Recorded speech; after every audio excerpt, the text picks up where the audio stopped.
Buenos días. Entonces, hoy es la revisión de guía de práctica clínica. Luego la sesión la voy a presentar yo. Mi nombre es Jefferson Moreno, soy presidente de medicina interna y mi asesor es el profe Fabián Jaime. Entonces, la guía de práctica que vamos a revisar fue publicada el 1 de mayo de 2022.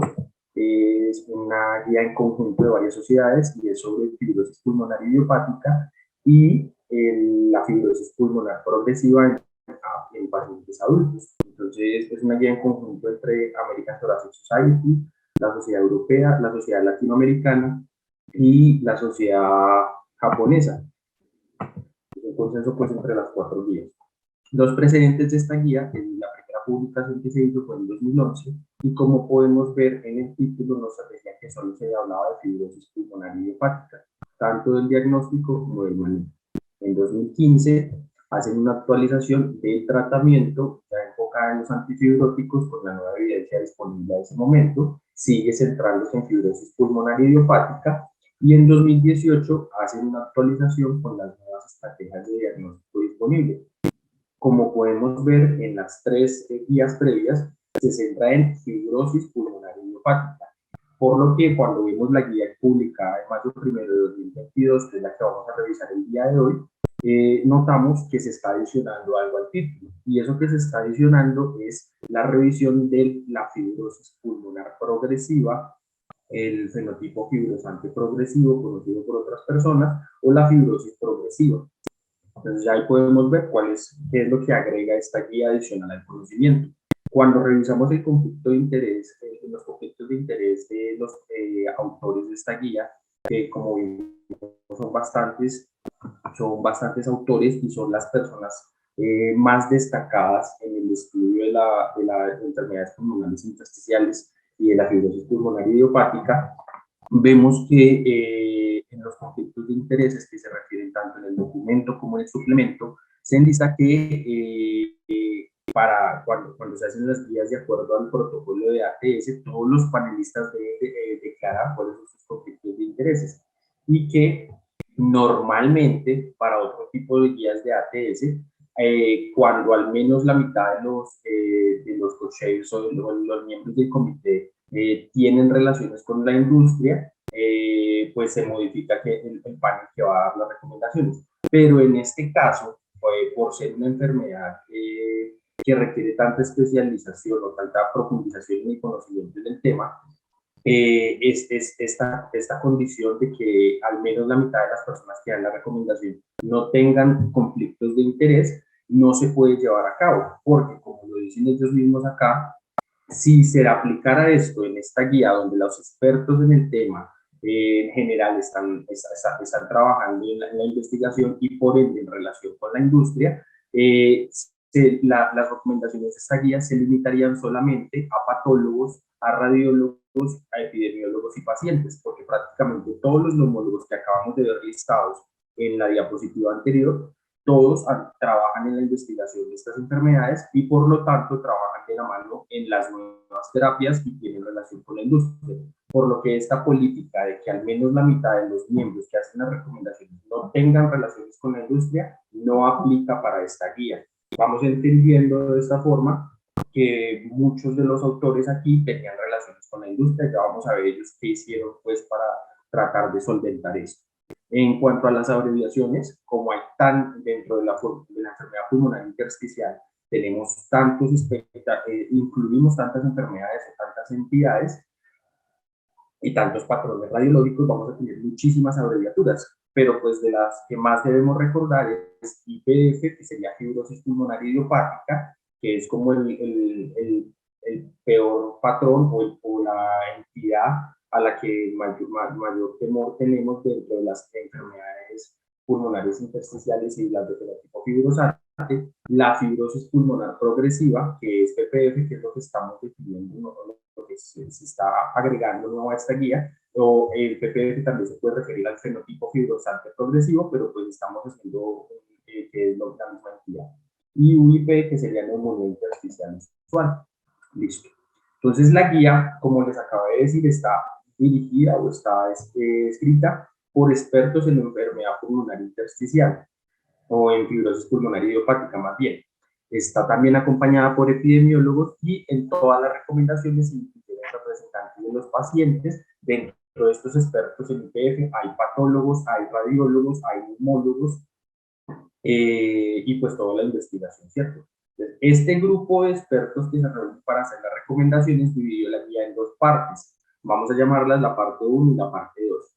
En la parte uno se hacen actualizaciones o recomendaciones con respecto a lo que se había publicado en las 3 guías anteriores. Entonces, en la parte uno se hacen recomendaciones con respecto a la fibrosis pulmonar idiopática. En la parte 2 de la guía están incluidas las cosas nuevas, que serían la fibrosis pulmonar progresiva. Listo. Entonces vemos que en los cuadros de parte 1 y parte 2 les resalté unas recomendaciones en azul y les resalté unas recomendaciones en violeta. Entonces, con esto me refiero a que las recomendaciones que se hicieron en cada una de las dos partes en cuanto a la actualización de criterios radiológicos histológicos para IPF y en cuanto a la definición de lo que es PPF, los criterios radiológicos y fisiológicos para su diagnóstico se realizaron mediante consenso. Esto quiere decir que todos los epidemiólogos, los radiólogos, cada uno de los miembros del comité de expertos realizaban una votación a favor o en contra o abstención con respecto a la forma en la que se iban a definir estos criterios.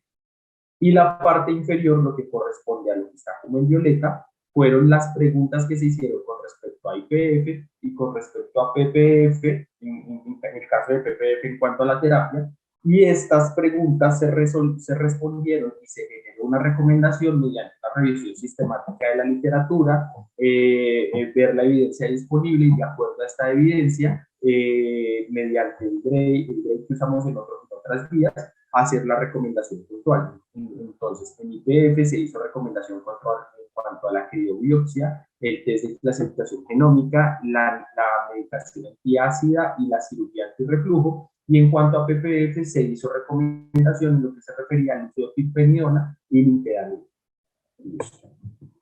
Entonces, estas son las metodologías que ellos reportan que usaron.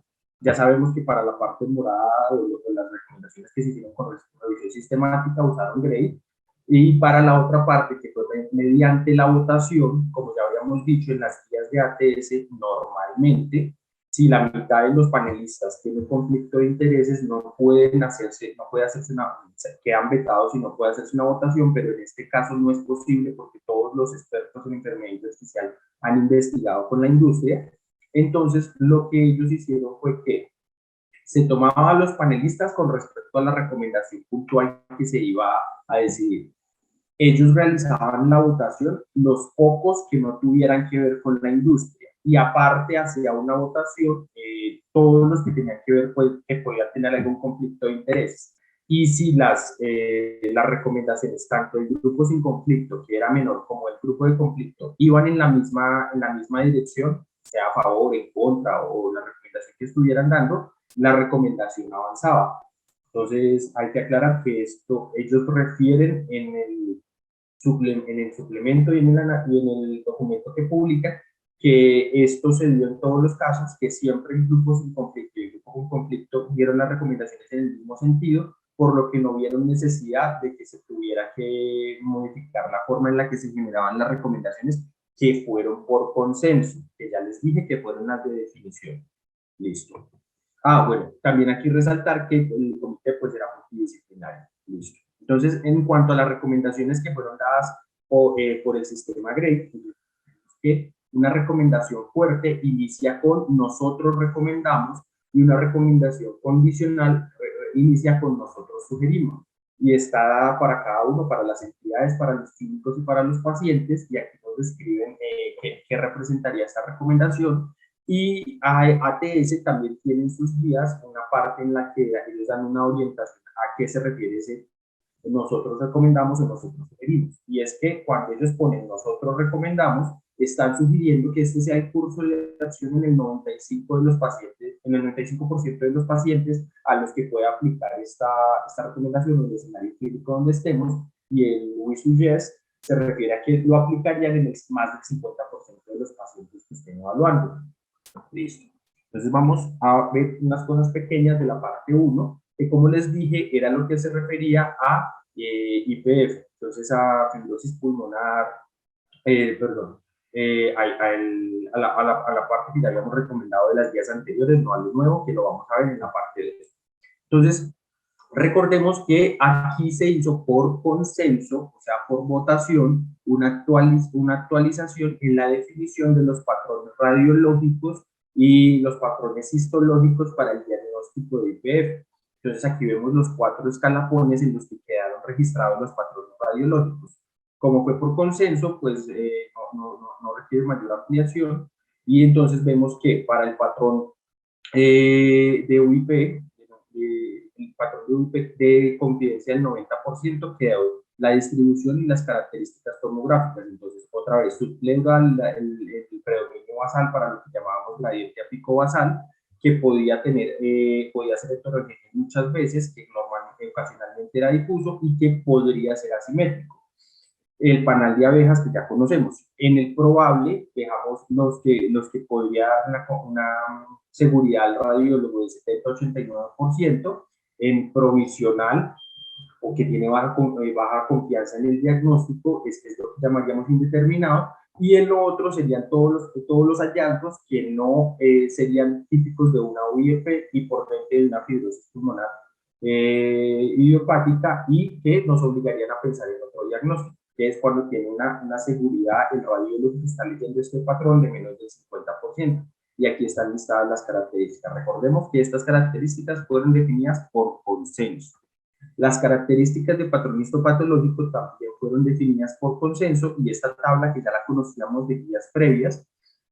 Entonces vemos cómo yo sospecho una IPF, ¿cierto? Entonces esa IPF puede corresponder a un patrón de UIF tanto tomográfico como histopatológico. Cuando el patrón coincide tanto en histopatología como en tomografía, vamos a tener un diagnóstico y cuando no coincide en ninguno de los dos, pues debo pensar en un diagnóstico alternativo, que es como el espectro que nos da. Esta es la tabla que nos actualiza. Hace mucho énfasis en esta guía en cuanto al algoritmo que yo debo usar para abordar el diagnóstico de IPF, en que siempre debo contar con MDD. MDD se refiere a los grupos multidisciplinarios, que no debo subestimar esta ayuda. Y es que tengo una sospecha de IPF, tengo una potencial causa o una condición asociada, entonces tengo que confirmarlo mediante una tomografía, o si no tengo una causa igual, voy a requerir una tomografía, porque como acabamos de ver, el diagnóstico parte de sumar histopatología a radiología, y cuando tengo un patrón tomográfico que me da una UIF definitiva, más del 90%, o una UIF probable, abordamos mediante un grupo disciplinario y de ahí definimos, confirmamos el diagnóstico. Nos dicen todo el tiempo en la guía que el diagnóstico no debe recaer en una sola persona, sino debería ser un grupo siempre, un grupo que incluya radiólogo, patólogo, neumólogo, internista o al grupo que esté abordando al paciente,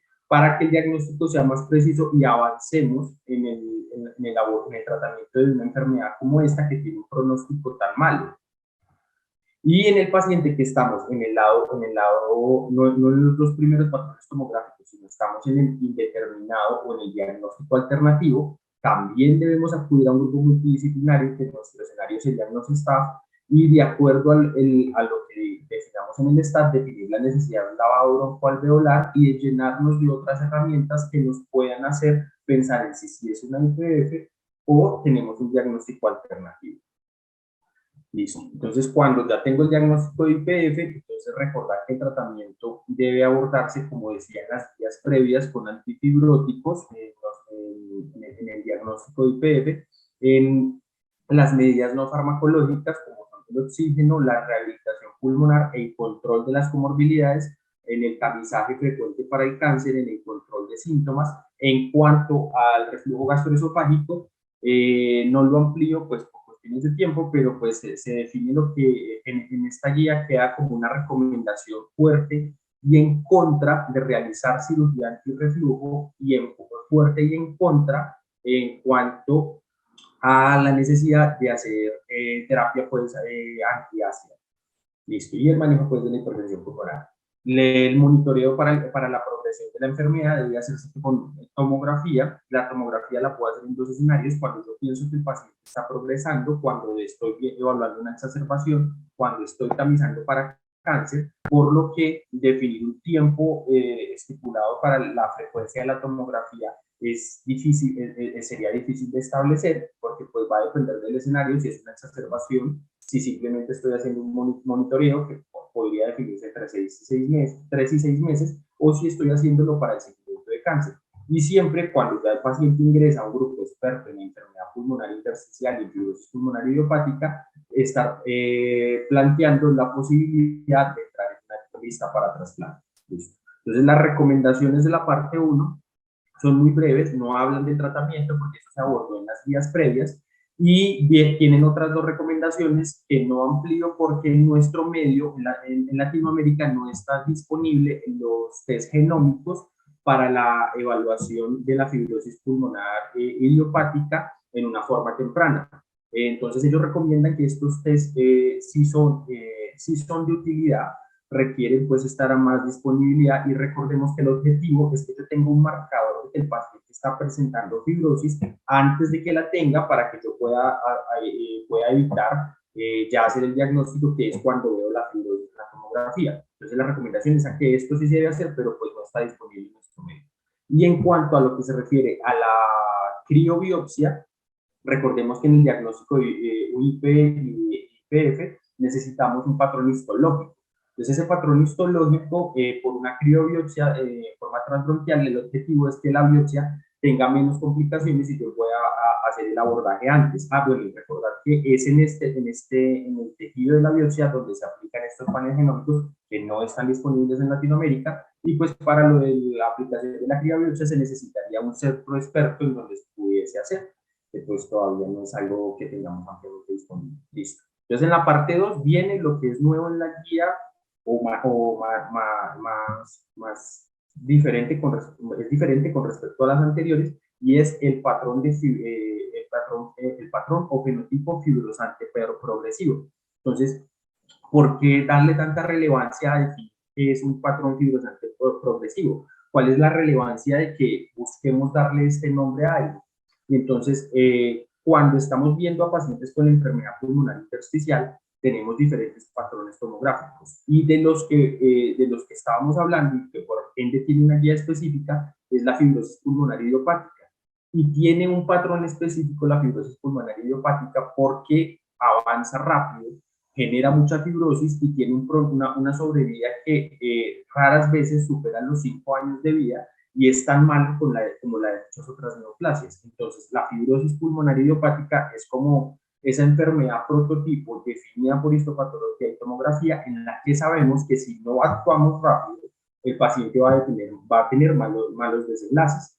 Entonces, sabiendo que la fibrosis pulmonar idiopática es así de mala, uno se ha tratado de evaluar en otras enfermedades intersticiales cuáles se pueden comportar igual de mal. Y entonces vemos que muchas otras enfermedades pulmonares intersticiales, las que están asociadas a enfermedades reumatológicas, las que no son clasificables, las que tienen un patrón fibrótico tomográfico, las que se asocian a sarcoidosis, las que son inducidas por drogas, todas ellas también se pueden presentar como fibrosis pulmonar intersticial. Y entonces, todo ese grupo de enfermedades que está dentro de las que puede presentarse como fibrosis pulmonar, se agrupan dentro del fenotipo fibrosante progresivo. Y entonces aquí tenemos que, aunque son enfermedades diferentes, van a presentarse con un patrón fibrosante.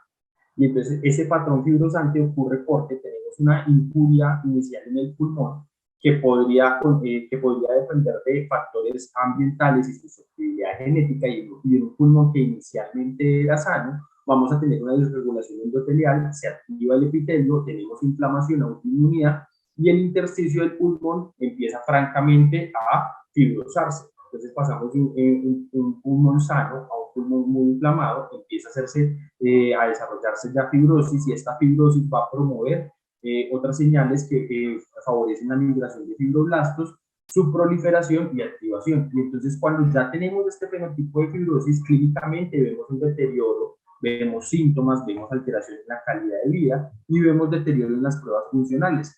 Pero cuando ya llegamos al patrón de fibrosis, es probable que estemos muy tarde. Y esa fibrosis, cuando empieza el patrón fibrótico y se potencia y amplifica esa señal, puede desencadenarle un punto de no retorno en que la fibrosis no se va a detener y entramos dentro del fenotipo o el patrón fibrosante progresivo. Ahí sabemos que es polémico decir fenotipo fibrosante progresivo, por eso la guía se decanta por decir fibrosis pulmonar progresiva, porque un fenotipo implicaría que tenemos un genotipo puntual para ese patrón y como estamos viendo es algo muy heterogéneo. Entonces aquí vemos una gráfica que nos aporta la guía dentro del grupo de enfermedades pulmonares intersticiales, divididas pues por grupo, cuáles se pueden presentar como fibrosis, como fenotipo fibrosante, perdón, como fibrosis pulmonar progresiva. Entonces vemos que para cada una de las enfermedades nos muestran una barra azul en la que vemos en ese patrón puntual qué porcentaje de pacientes pueden hacer la fibrosis pulmonar progresiva.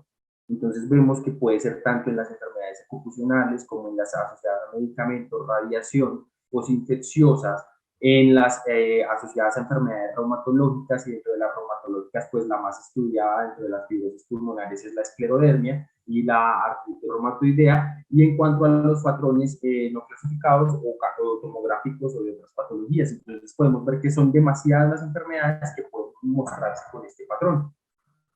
Y entonces aquí vemos las enfermedades intersticiales que potencialmente se pueden desarrollar con esta fibrosis, pero ya puesto en forma de tabla. Y habiendo dicho esto, que el patrón fibrosante progresivo, o el fenotipo fibrosante progresivo o la fibrosis pulmonar progresiva, tiene un pronóstico malo y que puede presentarse muchísimas enfermedades, debemos definir cómo vamos a hablar, cómo vamos a unir el concepto sobre a qué se refiere esto.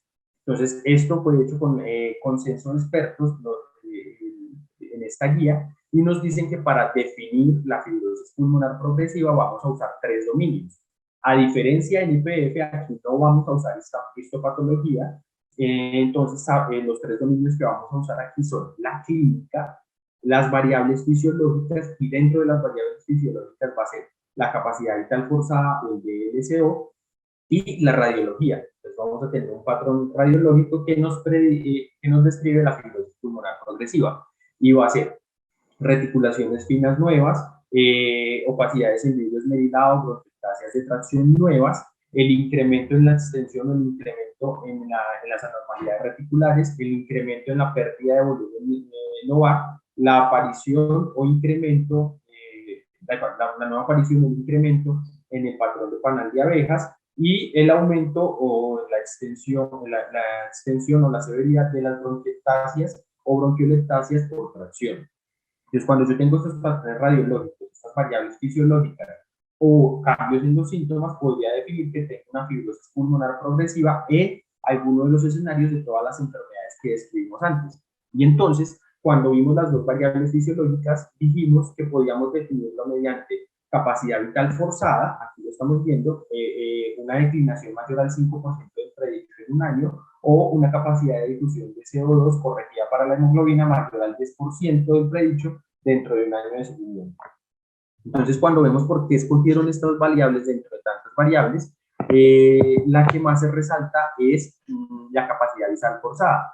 Y entonces, la capacidad vital forzada ha sido mucho más extensamente evaluada en IPF y nos ha dicho que se relaciona muy bien con el pronóstico.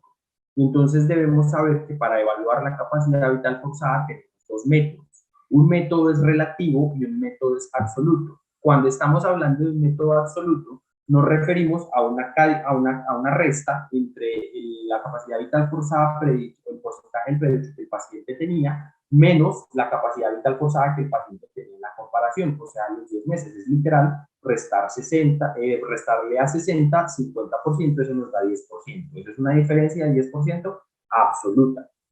Una diferencia relativa es el 60, el 54, y a eso dividirle el total de las dos, y ahí nos da el valor puntual que estamos viendo de cambio. Aquí en este documento de 2012 lo evaluaban en pacientes con IPF y el valor que usaban era de 10% y lo evaluaban a un año. ¿Y qué nos decía esto entonces? Que cuando está evaluando la sobrevida libre de trasplante y el tiempo en años, veíamos que cuando medíamos la capacidad vital forzada en la forma relativa, que es la línea continua, y en la forma absoluta, que es la forma de la resta de porcentajes, los pacientes que tenían una declinación mayor al 10% al año tenían un comportamiento muy similar. Tenemos que la sobrevida libre de trasplante ya llegó a 0.25 cuando estamos llegando a los 4 años, y cuando estamos en 4 años y medio ya estamos cercanos al cero, estamos acercándonos al cero. Entonces, ¿por qué es relevante que digamos esto? Porque independiente del método que estemos usando, sea relativo o absoluto, el comportamiento de los pacientes inferido a través del comportamiento de la caída de la capacidad vital forzada nos dice que es malo. O sea que la caída en la capacidad vital forzada, medida en cualquiera de las dos formas, nos podría decir que el paciente va a tener un mal comportamiento. Pero entonces, ¿por qué la aclaración entre las dos variables? Y es que cuando lo medimos en términos absolutos, como requerimos que haya un cambio en el porcentaje, y el porcentaje va a depender de cada individuo, ese cambio en el porcentaje va a tardar en cumplirse mucho más que cuando hacemos el cálculo relativo, que va a ser individual para cada paciente. Entonces, usando el cambio en la capacidad vital forzada desde los términos absolutos, perdemos sensibilidad y nos tardamos más en identificar que el paciente tiene una progresión. Entonces, la recomendación es que usemos el cambio de la capacidad vital forzada, pero en el relativo, porque midiéndolo desde el relativo, identificamos a los pacientes mucho antes. Listo. Dijimos aquí que podíamos hacerlo con capacidad vital forzada, pero si estoy diciéndoles que la capacidad vital forzada es muchísimo más sensible, porque incluyeron también la capacidad de difusión de CO2.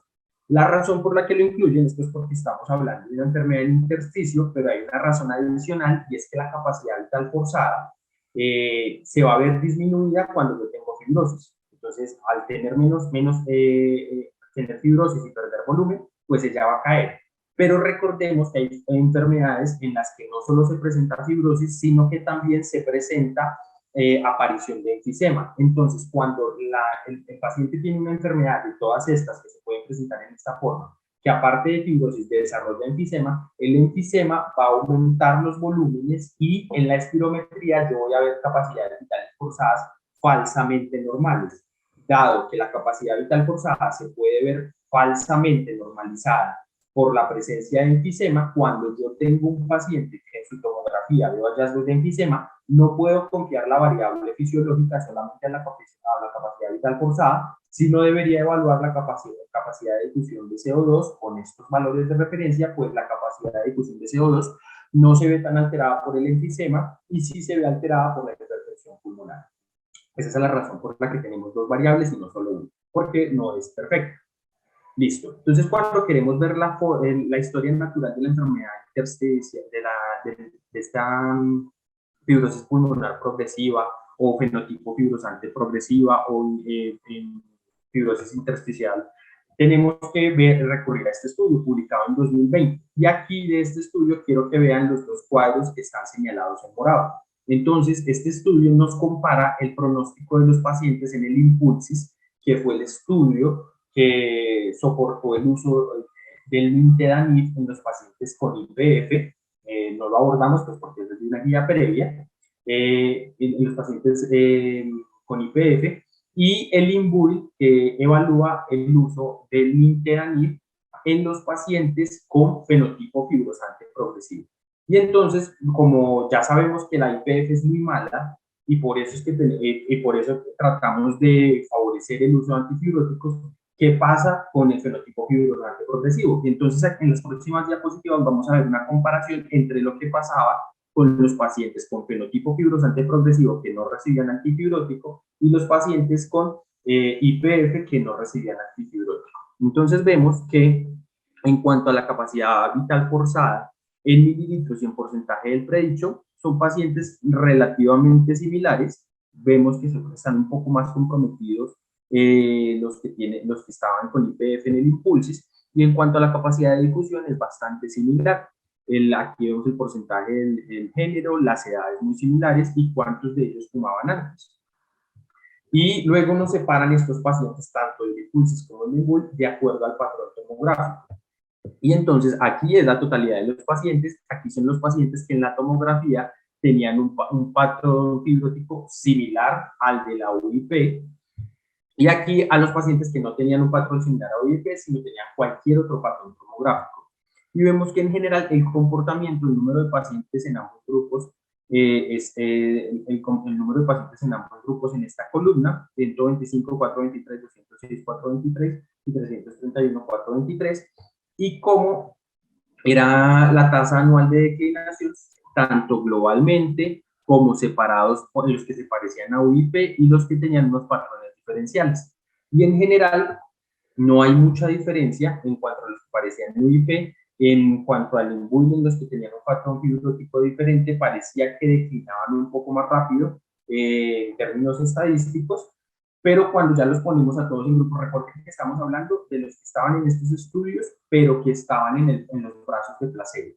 Y vemos que lo que ya sabemos, que los patrones con IPF, o sea, los del Impulsis, que tienen un pronóstico tan malo que a las 52 semanas la capacidad vital forzada ha caído casi en 200 mililitros, y vamos a ver los del Imbul, que son los que nos competen en este segmento, que son los de fibrosis pulmonar progresiva. Cuando los evaluábamos a todos, que es la línea continua, teníamos una pérdida de función cuando estaban sin tratamiento muy cercana a la de los pacientes con IPF. Cuando los vemos separados por patrón tomográfico, los que eran cercanos a UIP y los que tenían otro patrón tomográfico, también declinaban. No tanto, pero igual el mismo patrón, más de 100 a casi 150 mililitros de capacidad, de capacidad vital forzada, que declinaban a las 52 semanas. Entonces, de esta gráfica podemos entender por qué la relevancia de definir el fenotipo fibrosante progresivo, y es que se comporta tan o muy cercano al mal pronóstico que tienen los pacientes con IPF.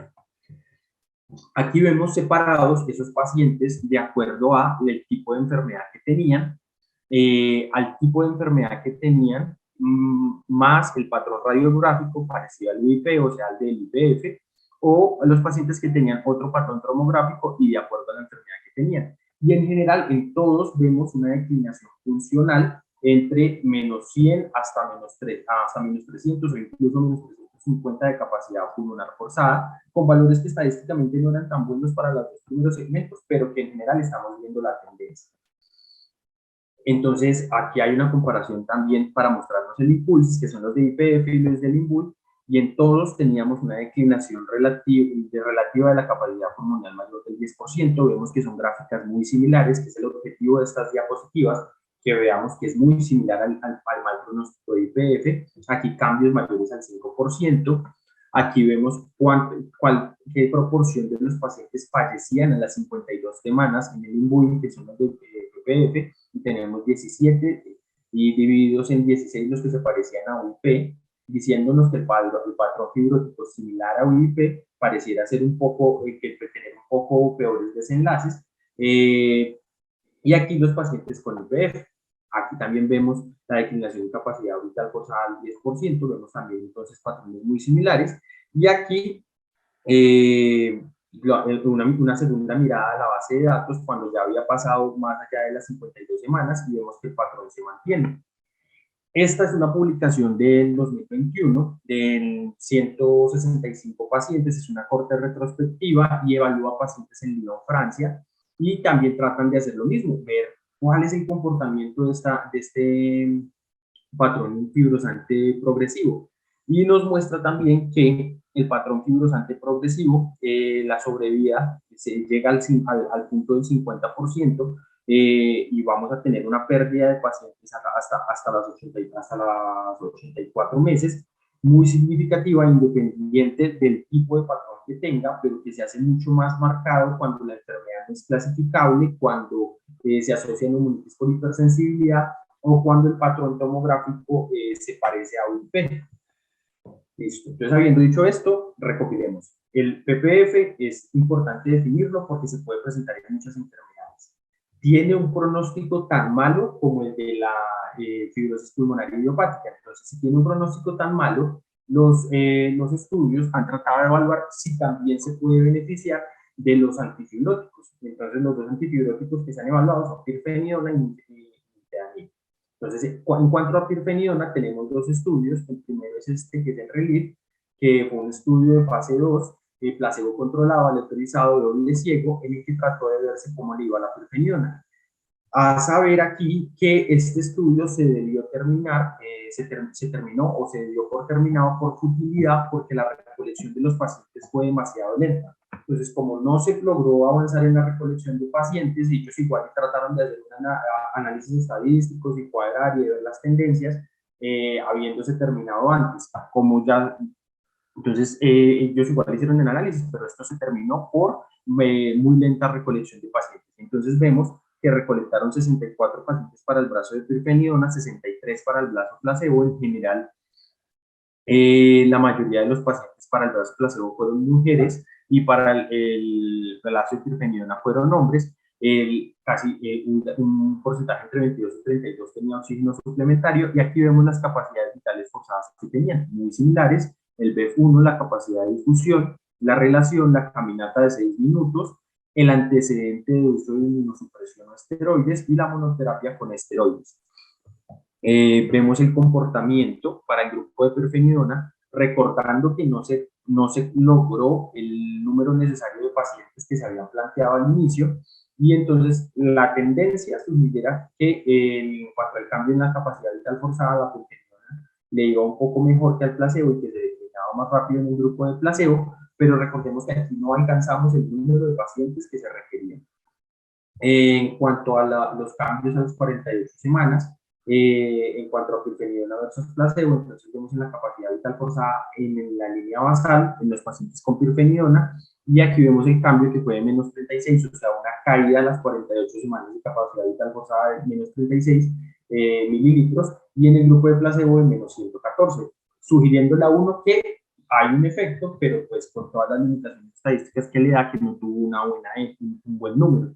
Aquí vemos valores en capacidad vital forzada, ellos nos arrojan gráficas en caminata, en CO2, en volúmenes y en BF1, y en todos la tendencia sugiere que declinaba menos rápido los de cuadrito azul, es decir, los de la pirfenidona, pero pues esto en gráfica se ve muy bonito, pero ya en aplicado no tiene la fuerza que quisiéramos.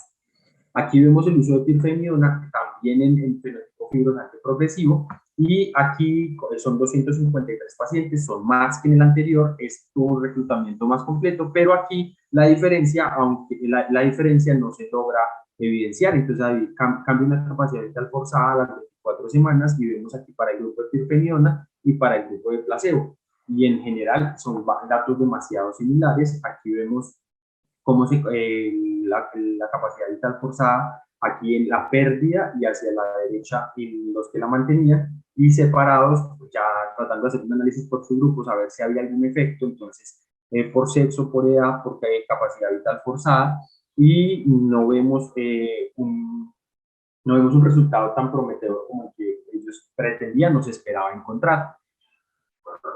Entonces aquí vemos los cambios en la capacidad vital forzada otra vez, pero ya esta vez pues para que veamos la medida estadística. Entonces, la media y la mediana de cuánto cambió en cada uno de los grupos. En el placebo tenemos una caída mucho más marcada, y en los cambios desde la línea de base, o sea, medidas a las 48 semanas separado, sí vemos que la caída es mucho mayor en el grupo de placebo, pero cuando lo vemos en resultado estadístico, pues en medidas de asociación no es eficiente, por lo que la recomendación dirigida en la guía con el We Recommend, que como dijimos que era una recomendación fuerte, que si lo aplicamos en nuestros pacientes lo haríamos en más del 90% de los pacientes, es que para pirfenidona en el escenario de fibrosis pulmonar progresiva, lo que se requieren son más estudios para evaluar si realmente es eficaz, efectivo y seguro el uso de pirfenidona, por lo que la pirfenidona no tiene sustento, al menos no con los dos estudios disponibles para ser usada en este escenario. Y la recomendación es fuerte en que se debe ampliar la investigación con respecto a este medicamento. Entonces ahí vamos viendo que hiperfeniona, aunque pareciera que es útil, realmente pues no tiene algo sólido que lo sostenga. Ahora vamos a ver qué pasa con el nintedanib. Entonces, con el nintedanib tenemos al INVUI, que es el estudio que les estaba nombrando hace un rato cuando comparábamos el mal pronóstico.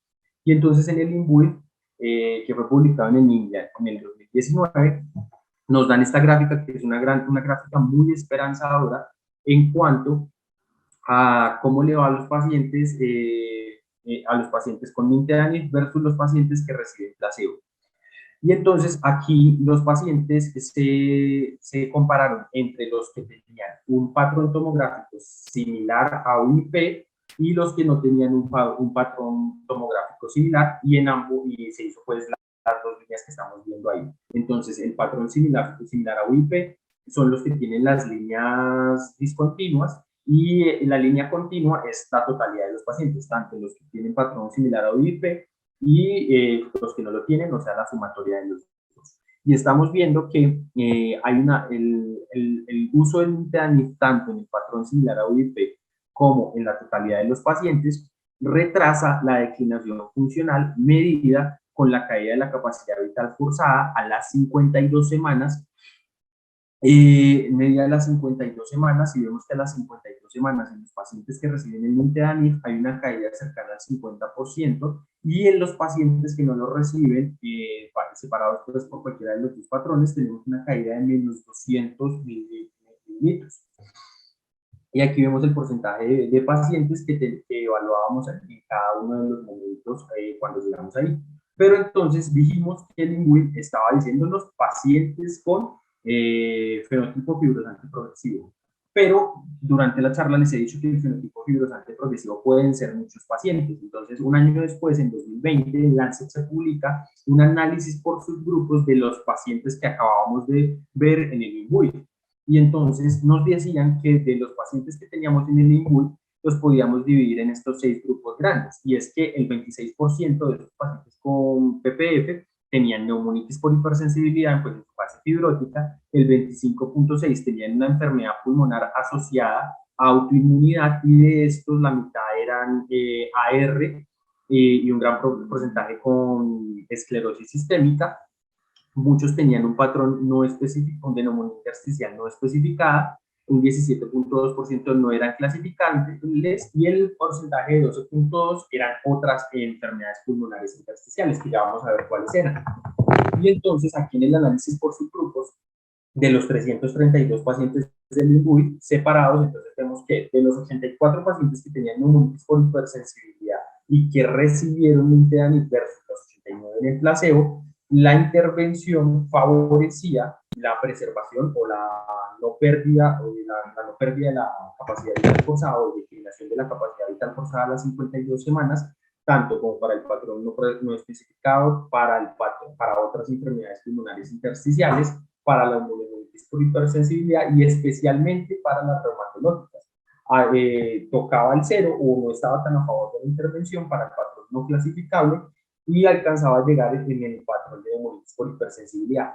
Aunque tenemos unos números de pacientes que al fraccionarlos en cada uno de los grupos, estos 332 pacientes, hacen que el efecto se vea un poco menor. Recordemos que el número de pacientes lo que nos define es el ancho pues del intervalo, pero aunque es un número pequeño de pacientes, nos muestra la tendencia hacia donde favorece la intervención.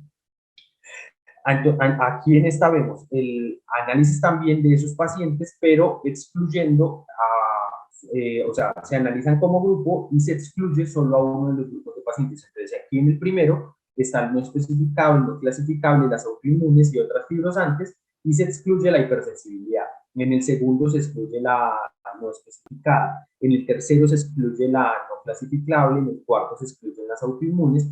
Y en el quinto se excluyen pues las otras enfermedades pulmonares intersticiales. Y vemos también que el efecto favorece al uso del nintedanib.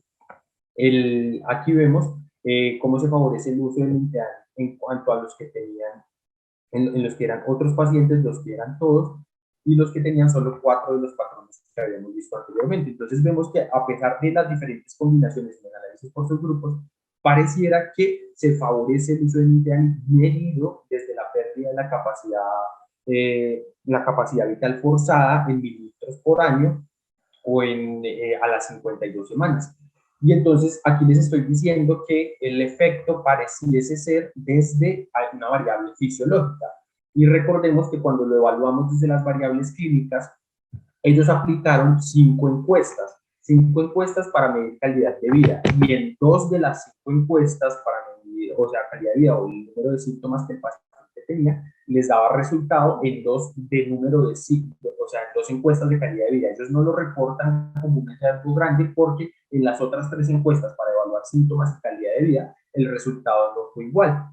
Y entonces, de aquí, cuando vemos la recomendación, entonces vemos que ellos sugieren, recordemos que sugieren, es que lo aplicarían en más del 50% de sus pacientes, porque pues esta recomendación parte de un solo estudio y del análisis de los grupos de esos estudios, y aunque es a favor de la intervención, pues eso es solamente una intervención y pues no quisiera que se tuviesen más intervenciones. Entonces ellos sugieren que el Nintedanib se use para el tratamiento de los pacientes con fibrosis pulmonar progresiva en pacientes que fallaron al tratamiento estándar. Entonces, saber que el tratamiento estándar va a depender de qué tenía el paciente. Si era una fibrosis pulmonar progresiva por sarcoidosis, pues el tratamiento de su sarcoidosis. Si era una neumonitis por hipersensibilidad, que ya no tuviese la exposición al antígeno, que ya se hubiese dado el ciclo de esteroides. Si es asociada a una enfermedad reumatológica, la inmunosupresión para esa enfermedad reumatológica, o si es o el tratamiento específico que tenga cada una de las patologías. Teniendo este tratamiento específico y que cumpla con el deterioro en la calidad de vida, los cambios en el patrón radiológico y los cambios en las variables fisiológicas, cumpliría el fenotipo de fibrosante progresivo y podría beneficiarse del uso de Nintedanib. La guía nos dice que tanto para los clínicos que aplicamos estas recomendaciones como para quien evalúa la actividad del clínico, recordar que son recomendaciones y no son absolutos, y que las acciones del profesional no deberían ser condicionadas pues solamente a la recomendación, y que cada escenario clínico es individual y tiene unas consideraciones que se deben tener en cuenta. Entonces, cuando aplicamos la lectura crítica de estas recomendaciones, entonces la recomendación es clara y se puede aplicar. Sí, la recomendación es muy clara. Trate al paciente primero con lo que el paciente tiene previamente. Si no lo tiene, usted podría usar un Nintedanib y pareciera que se beneficia de él. ¿Cuáles pacientes? Los pacientes con PPF, la intervención en Nintedanib. Alternativas. En lo que se refiere a antifibróticos, pareciera que no las tenemos en el momento, y la recomendación podríamos decir que es clara. La fuerza de la recomendación es basada en un estudio, por lo que no podemos decir que sea fuerte, pero la tendencia sí nos dice hacia dónde va. La evidencia la evidencia de la revisión sistemática se usó mediante métodos rigurosos. Sí, solamente fue un estudio y su análisis, porque no hay más evidencia disponible, pero sí fueron muy críticos de lo que ellos analizaron. En el suplemento podemos ver la tabla donde se evalúa esta recomendación de tratamiento.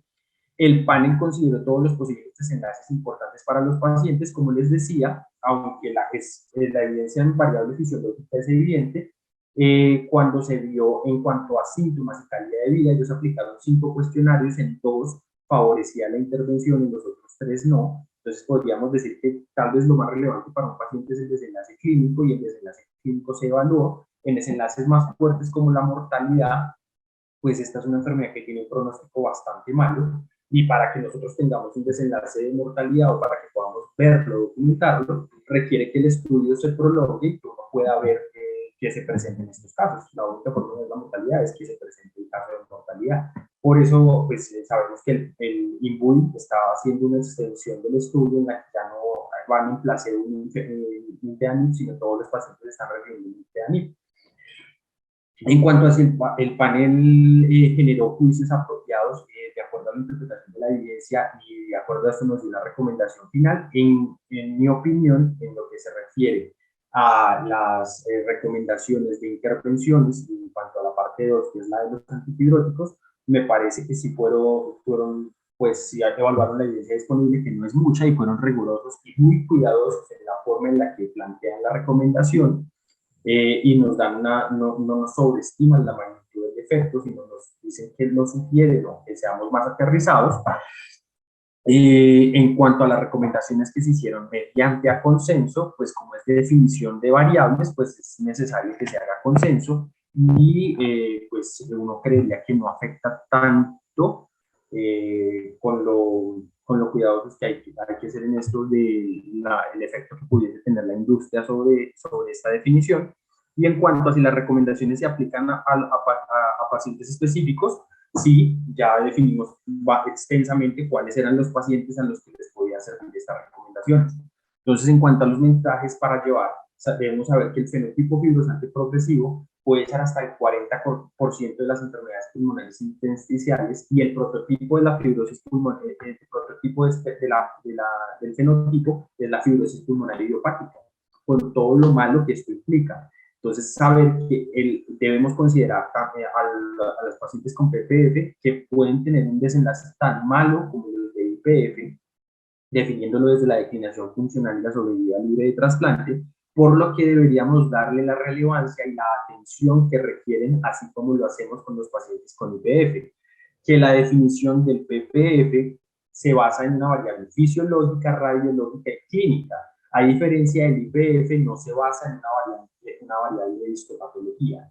Recordar que la variable fisiológica que más vamos a usar, pero no quiere decir que no hagamos el PLCO, es la capacidad vital forzada, y aunque siempre nos plantean el uso del método absoluto y relativo, lo que deberíamos hacer es usar el método relativo, porque aunque ambos tienen una buena capacidad de predicción, recordemos la caída que vimos en la gráfica, en el absoluto se nos puede escapar más de la mitad de los casos de progresión, porque pierde sensibilidad mientras esperamos a que se cumpla el 10% del cambio en el predicho.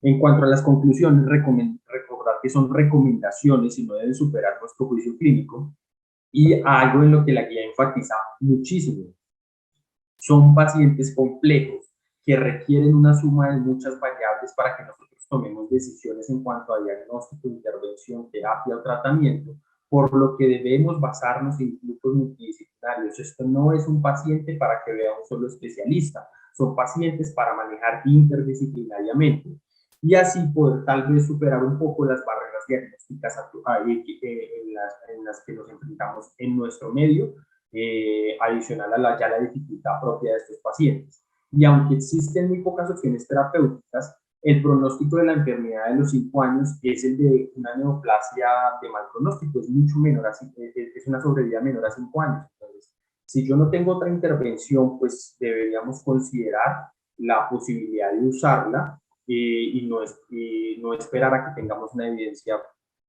no esperar a que tengamos algo que nos convenza con mucha más solidez, pues porque el paciente no va a esperar tanto tiempo, no va a sobrevivir tanto tiempo. Muchas gracias, espero haber sido de utilidad. Muy bien, Jefferson. Gran trabajo, felicitaciones. Yo no sé si tuvo oportunidad de invitar a los profesores de Neumo. Yo había visto por acá al doctor Gómez, pero ya no lo veo. No puedo ver dónde están. Profe, no sé si están conectados. Yo sí hablé con ellos, pero no sé si están. Si hay comentarios, preguntas de los presentes, podrían levantar la mano o hacer una anotación en el chat. Doctora Tencia, adelante. Buenos días. Buenos días, Jefferson, ¿cómo están?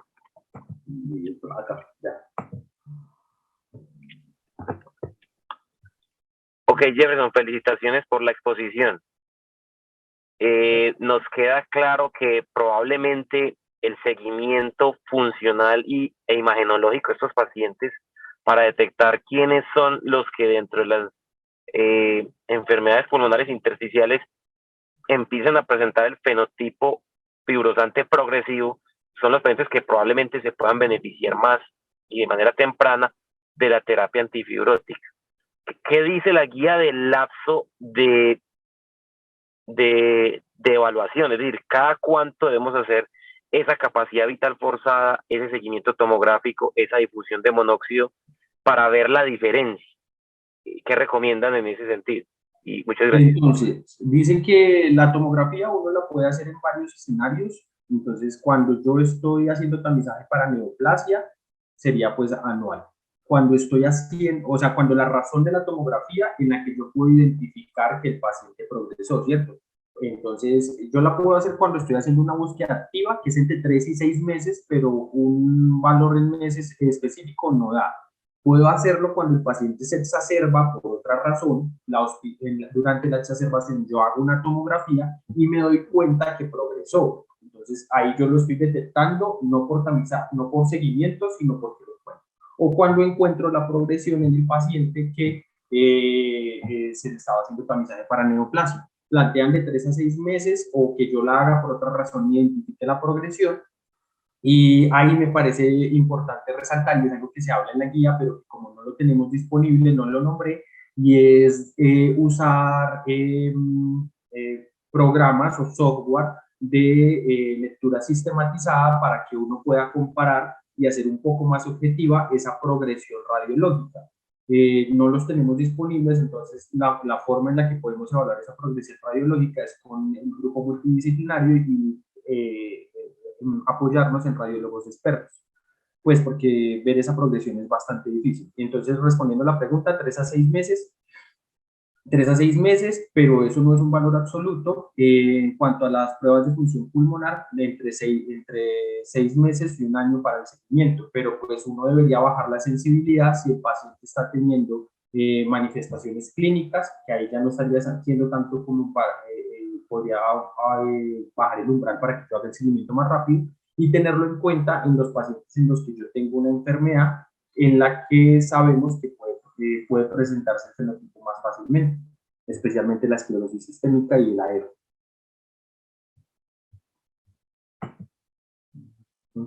Ok, gracias. Jefferson, preguntan acerca del papel de la biopsia pulmonar. Entonces, en la parte que se refiere a IPF, ellos dicen que la biopsia pulmonar se puede hacer para que yo confirme la UIP, y esa biopsia pulmonar, la biopsia pulmonar la haría en el caso en que el patrón radiológico no es tan certero de UIP. ¿Sí me hago entender? Cuando teníamos la gráfica de colores, decíamos que el patrón radiológico me daba una certeza cercana al 90%. Entonces, en el paciente que yo tengo una certeza radiológica, pues yo no requeriría tanto el apoyo de la biopsia si tengo otros hallazgos clínicos. Cuando tengo más duda, me apoyo de la biopsia. Cuando el diagnóstico no está confirmado, cuando en STAT se considera que podría tener otra patología que se beneficie de la intervención. Entonces, la biopsia es más cuando yo tengo la duda o cuando el patrón tomográfico no es tan de tanto poder, porque aunque uno quisiera tener las dos intervenciones, la biopsia en estos pacientes va a tener demasiadas limitaciones. Uno quisiera y esperaría tenerlo, pero en la práctica uno ve que no ocurre tanto porque son pacientes que van a tener capacidades fisiológicas que limitan las biopsias abiertas las biopsias abiertas o el riesgo quirúrgico que representa el procedimiento. Es por eso que favorecen la implementación, o que se empieza a desarrollar lo que hablábamos hace un rato de la criobiopsia, pero pues no tenemos centros expertos en los que se pueda hacer la criobiopsia. Resumiendo, sería la duda diagnóstica, el patrón tomográfico no es típico de UIP, y yo pienso que puede ser una UIP, y si pienso que es una UIP y por tanto una IPF, que esa IPF se vaya a beneficiar de antifibróticos. Entonces, para llenarme de razones, cuando la tomografía no fue suficiente, y yo pienso dar una intervención del calibre de un antifibrótico. Muy bien, en ese mismo orden con respecto a la intervención, yo quisiera preguntarle ¿qué averiguó usted acerca de la disponibilidad y los costos del medicamento antifibrótico acá? ¿Cómo accedemos a él? Y si sabe, de acuerdo con los registros públicos de ensayos clínicos, con clinicaltrials.gov, ¿qué otros estudios tenemos en marcha acerca de intervenciones para esta misma condición?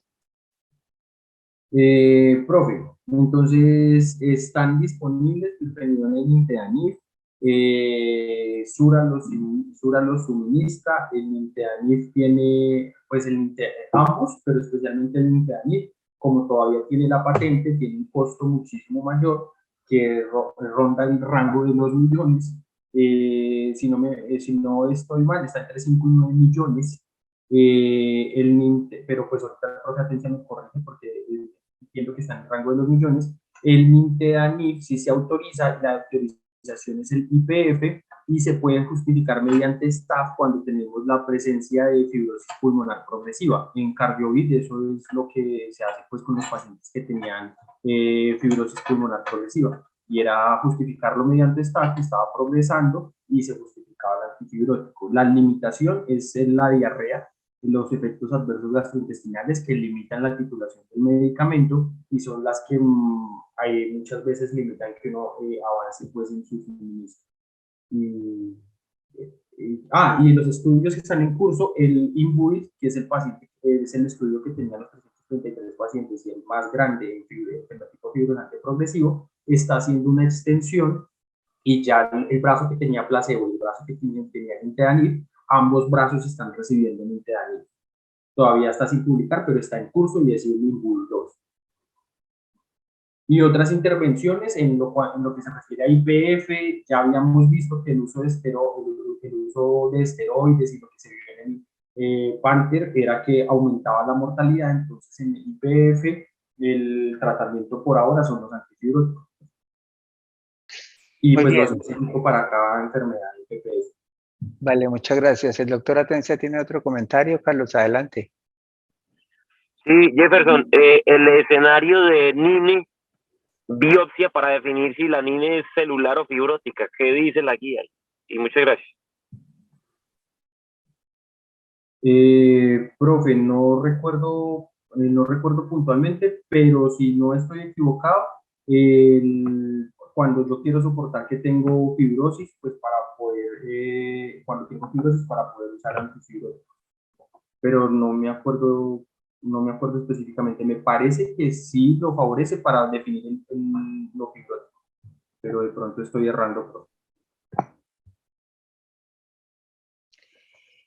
Lo preguntaba era porque... Siga, Carlos.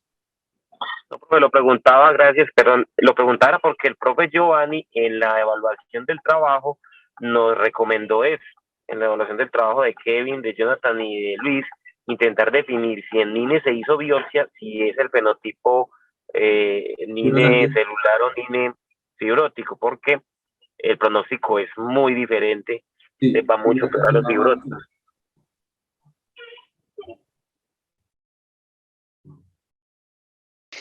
Jefferson, hay una pregunta en el chat acerca de qué tan pronto pudiese considerarse el papel del trasplante. Es decir, si hay un paciente con este patrón fibrótico que progresa y que se ve que la respuesta al medicamento antifibrótico es pobre o ninguna, ¿qué tan rápido se pudiera pensar en la indicación o en la necesidad del trasplante pulmonar? Profe, cuando esa pregunta la respondo desde lo que pues aprendí en neumología pues en los 2 meses en CardioVid, y es que el umbral del médico internista o del médico que no es neumólogo o del médico neumólogo que no se centra en la enfermedad intersticial es que un paciente con una enfermedad intersticial y más con una IPF o con una enfermedad tan catastrófica como cualquiera de estas fibrosantes, es que el paciente apenas se le hace el diagnóstico, no se retrase su ingreso a un programa de FID. En los programas de enfermedad pulmonar intersticial, como el que tiene la clínica, los pacientes, desde que se empieza la intervención de antifibrótico, paralelamente se empieza a evaluar, de acuerdo al deseo del paciente, el ingreso a una lista de espera, profe. No, lo que uno ve allá es que no se retrasa, el paciente ingresa a la lista de espera. Ya ahí el problema es la disponibilidad de donantes, pero el paciente que entra al grupo de enfermedad pulmonar intersticial y está en estos fenotipos, ya empieza en la lista de espera, si no tiene una contraindicación. Es lo que puedo responder desde la experiencia, pero no que conozco un estudio que lo compare. Muy bien, Jefferson. Excelente. Yo creo que hizo un gran trabajo y que la reunión fue muy productiva en todo sentido. Gracias, profe. Creo que podemos terminar por acá. Muchas gracias a Jefferson, al doctor Atencia y a todos los participantes por sus aportes. Que tengan un feliz día.